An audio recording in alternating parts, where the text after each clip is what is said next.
Hello les Lash Architectes, on se retrouve aujourd'hui pour une nouvelle vidéo qui m'a été beaucoup demandée, à savoir comment choisir correctement la taille de pad de rehaussement de cils qui va convenir à ma cliente. Et donc on va voir ça aujourd'hui ensemble en détail. Donc vous avez pu voir récemment en story, si vous me suivez sur Instagram, qu'on a lancé donc un nouveau modèle de pad. Donc ces pads sont roses.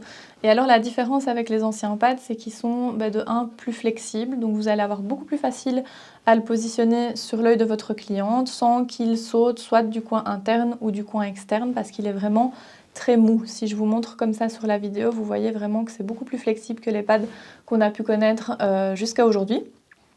Un autre avantage donc de ce pad, c'est que vous allez pouvoir le réutiliser beaucoup plus de fois que les anciens pads parce qu'en fait la teinture ne va pas prendre dessus et donc il ne deviendra pas brun au bout de par exemple 5-6 utilisations. Vous allez vraiment pouvoir l'utiliser beaucoup plus longtemps. Donc un autre avantage de ces nouveaux pads, c'est qu'ils sont beaucoup plus poreux que les anciens. Donc c'est vrai que les anciens pads avaient tendance à être vraiment très lisses. Ici vous allez voir, malheureusement en vidéo ça se voit pas très fort, mais en tout cas si vous les commandez vous allez vite vous en rendre compte, ils sont beaucoup plus poreux. Et comme ils sont beaucoup plus poreux, en fait quand vous allez mettre de la colle dessus pour venir le fixer sur la paupière, il va vraiment adhérer directement à la paupière de la cliente.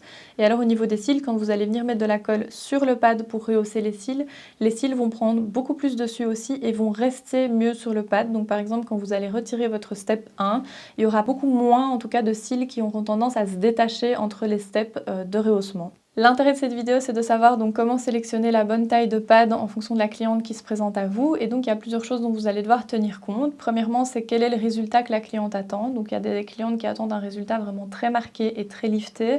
D'autres qui préfèrent un résultat un peu moins voyant, vraiment plus light et plus naturel. Donc ça va être déterminant dans votre choix de pad et je vous expliquerai pourquoi juste après. Et alors le deuxième élément dont vous allez devoir tenir compte avant de sélectionner de manière définitive la taille de pad, c'est de regarder la morphologie des yeux de la cliente. Donc dans le rehaussement, ce qu'il faut principalement regarder, c'est la paupière et la position des yeux. Donc si vous avez une cliente qui a des paupières très lourdes et très tombantes, vous allez devoir faire attention de ne pas choisir quelque chose de trop lifté pour pas que ça vienne la gêner au niveau de sa paupière. Et alors si elle a des yeux plutôt enfoncés, et bien pareil, il faudra faire attention à la taille que vous allez sélectionner et pas lifter de manière trop radicale, sinon la cliente elle peut se retrouver vraiment avec des cils qui vont tapoter en permanence sur son arcade sourcilière et ça va pas être agréable. Donc ça c'est vraiment les deux choses dont vous allez devoir tenir compte. Et après je vais vous expliquer du coup de manière détaillée en fonction de ce que la cliente veut, en fonction de sa morphologie, vers quelle taille vous allez plutôt vous diriger. Donc tout d'abord, il faut que vous sachiez qu'au niveau des tailles, en tout cas dans cette gamme-ci, on a 4 tailles différentes. On a le S, le M, le M1 et le M2. Forcément, ils ont tous des différences et c'est ce que je vous expliquais ici. Donc vous avez d'abord le S et le M qui, en termes de bombée, donc d'épaisseur de pad, se ressemblent vraiment très fort. Il y a une toute légère différence, mais qui est presque invisible. La grosse différence entre les deux, en fait, ça va vraiment être la largeur du pad en silicone. Et donc, à quel niveau ça intervient cette largeur de pad? Ça va intervenir dans la longueur de la frange ciliaire de votre cliente. Donc en fait, si vous regardez la distance qui sépare donc le coin interne et le coin externe de la frange de cils de votre cliente, si c'est une frange de cils très étendue, vous allez plutôt vous diriger vers le pad M. Et par contre, si c'est une frange de cils qui est plutôt courte, vous allez vous diriger plutôt vers le pad S. Donc c'est vraiment ça qui va être déterminant entre les deux parce que le bombé est vraiment similaire. Au-delà de la longueur de la frange ciliaire, vous allez aussi devoir regarder la longueur des cils. Et ça, c'est vraiment ce qui nous importe le plus. Et donc, comme je vous disais tout à l'heure, le choix du silicone va dépendre aussi du résultat que la cliente souhaite, donc le résultat final.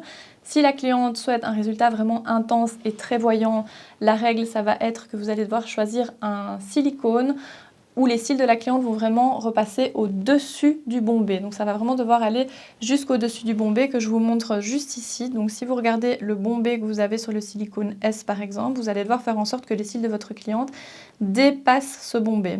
Si par contre la cliente souhaite un résultat plutôt naturel, vous allez devoir faire en sorte que les cils arrivent plus ou moins à moitié du bombé du silicone. Donc ça va vraiment être déterminant dans le choix de la taille de silicone en fonction du résultat que la cliente souhaite. Plus la cliente aura des cils longs, plus vous allez devoir avancer dans la taille de bombé. Et donc, comme je vous ai dit, entre le S et le M, il n'y a pas vraiment de grande différence en termes de bombé.